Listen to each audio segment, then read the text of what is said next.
Et oui, la période des vœux est ainsi faite que pour les maires de France, il est impossible de dresser un bilan des politiques publiques qu'ils ont déployées durant leur mandat en cette année d'élection. Pas le droit non plus de se projeter sur l'avenir.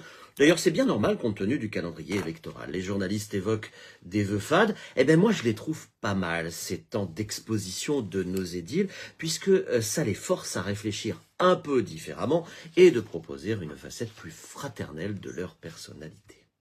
Il y en a un en Vendée chez moi qui a d'ailleurs tiré son épingle du jeu. Il s'appelle Jérôme Aubineau. Il est premier adjoint au maire de la petite commune de Bournezeau et maire délégué de Saint-Vincent-Puy-Maufrais, que vous connaissez bien évidemment.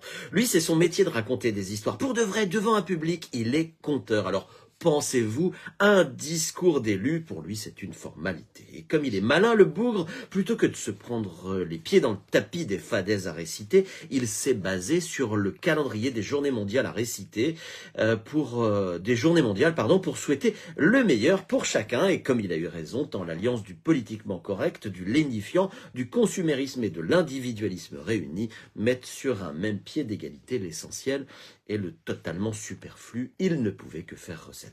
Alors écoutez plutôt pour cette semaine. Dimanche, c'était la journée pour embrasser un roux. Lundi, la journée nationale de l'hypersensibilité. Mardi, celle sans pantalon. Samedi, ce sera la journée de la cuisine italienne. Et lundi prochain, alors préparez-vous, c'est le Blue Monday, le jour le plus déprimant de l'année. Eh ben moi, je pense tout réunir en un repas. Je vais inviter une copine rousse en dépression à manger une pizza. Moi qui suis hypersensible, je vais l'accueillir en caleçon. Comme ça, je vais être raccord sur toute la semaine. Les journées mondiales, ça partait peut-être d'une bonne idée pour sensibiliser à une fragilité, mais c'est devenu l'expression du vide intersidéral, de la bien-pensance, contre le camp du bien d'ailleurs, parce que, par définition, cela nous installe en un instant, si on s'y oppose, du mauvais côté de la barrière, et ensuite parce que la pensée unique est vraiment, vraiment, vraiment massive. Il y a quelques années, nous fêtions les saints qui nous édifiaient par une vie de charité, de prière, de don de soi pour les autres. On se remémorait leur parcours. Eh bien, aujourd'hui, il y a la journée mondiale du Nutella. Ne souriez pas, c'est le 5 février prochain. Préparez-vous.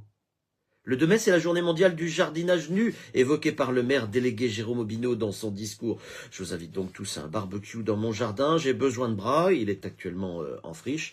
On va bien se marrer. Je sais, c'est pas politiquement correct. À la semaine prochaine.